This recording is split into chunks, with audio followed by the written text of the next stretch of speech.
So you don't believe in God? Then pray to him. You may now wonder, why would I if he doesn't exist? Really? How can you prove it? Have you ever tried talking to him? Or you were just reaffirming it mindlessly to calm your mind for a lifetime? Whenever we face something that we're unable to comprehend, we are left with the choice.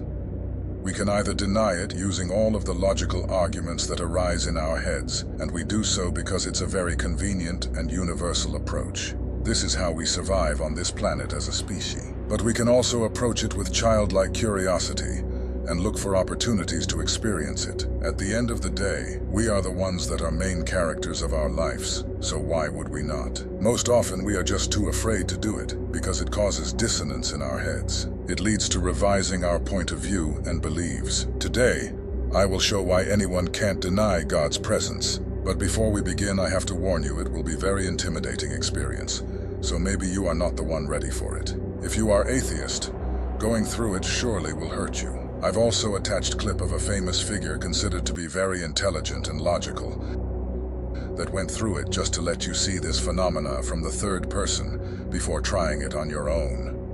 Let's go. All of the atheists whom I had pleasure to know wasn't denying the God's existence completely. They would rather keep their gates open for God, just in case if he exists. Afterwards, they would give him attributes basing solely on their own human judgments. But it's not enough. This God would be a bit blank.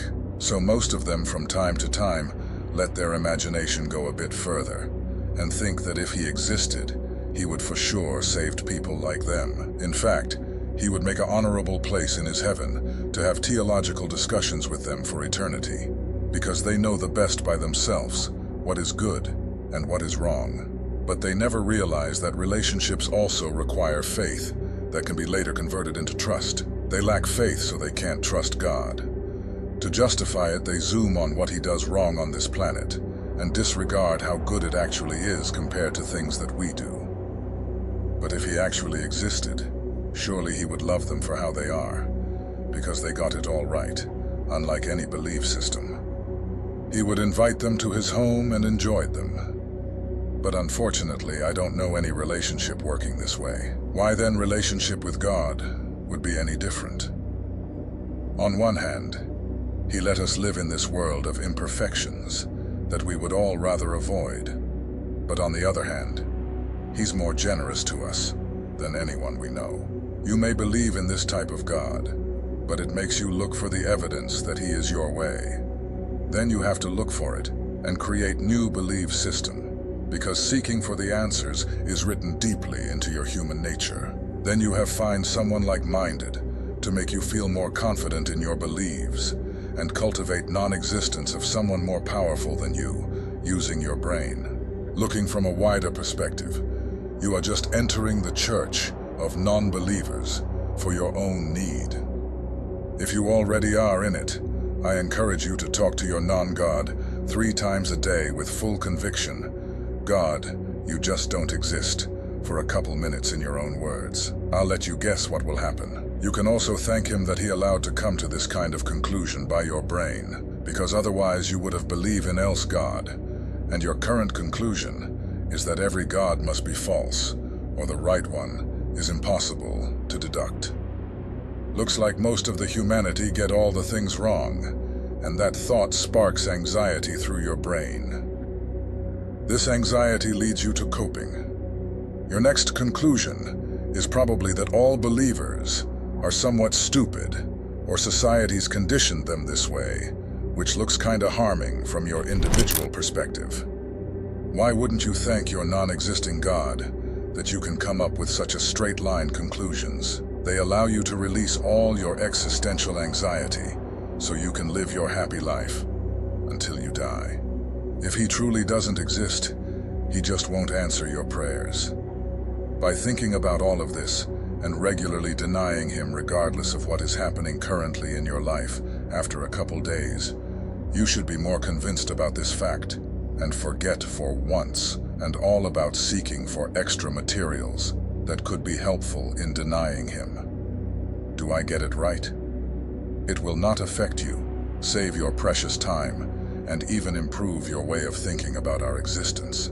I think you are smart enough to figure this out on your own, so I won't recommend to look for other guidelines and resources than those you have inside you. Anymore, click off. You can now erase it from your life for once and all. Also, don't forget about staying unreactive to people that believe in something else. They have their brains too. Some bonus spiritual improvement for the time when your anxiety will get a bit lower, and you become less insecure with your belief system. Looks like I intimidated you more than I intended to. Let's see then how mind of the really intelligent person of your level reacts to the idea that God could actually exist.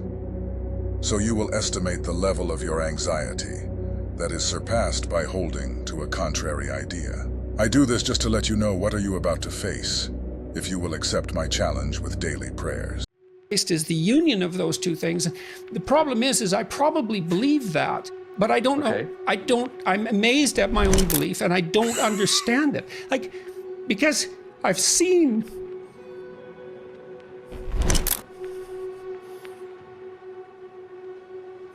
sometimes the objective world and the narrative world touch. You know, that's Jungian synchronicity.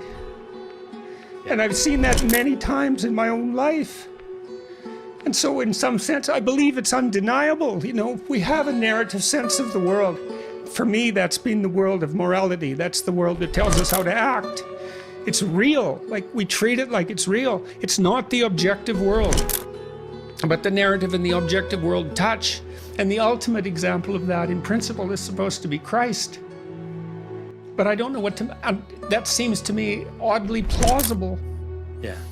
But I still don't know what to make of it. It's partly because it's too terrifying a reality to fully believe. I don't even know what would happen to you if you fully believed it. Anyways, on this world there are some other people. Those are usually more powerful, so they feel like they can truly deny God. They have a lot of power that comes not from God, but evil. They pay the price for this power with their souls. Dark force releases their anxiety with power that makes them feel unstoppable and blind for this huge downside. They believe they are gods that deserve worship.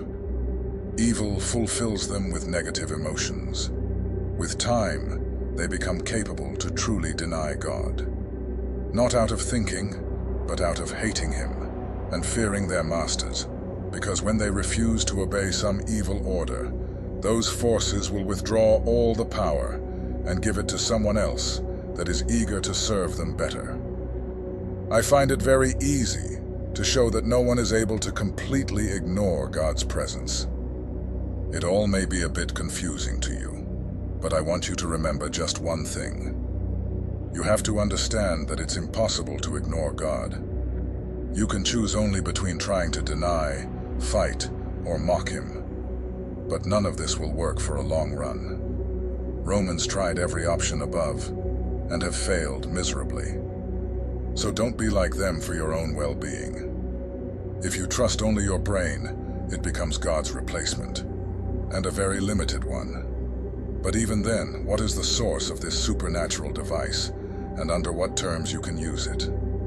If you want to improve your relationship with God, you can no longer be proud of its products. Anything beyond gratitude for having them will surpass it massively. So resist it remaining humble, and ask Him for assistance, guidance, or anything what currently weighs on your heart. He is always first to help you. Don't fool yourself that you can do it on your own. There are simply too many things that we are unable to comprehend. And it doesn't matter how much it will hurt you to accept this fact. If you need to improve right now, just go through it.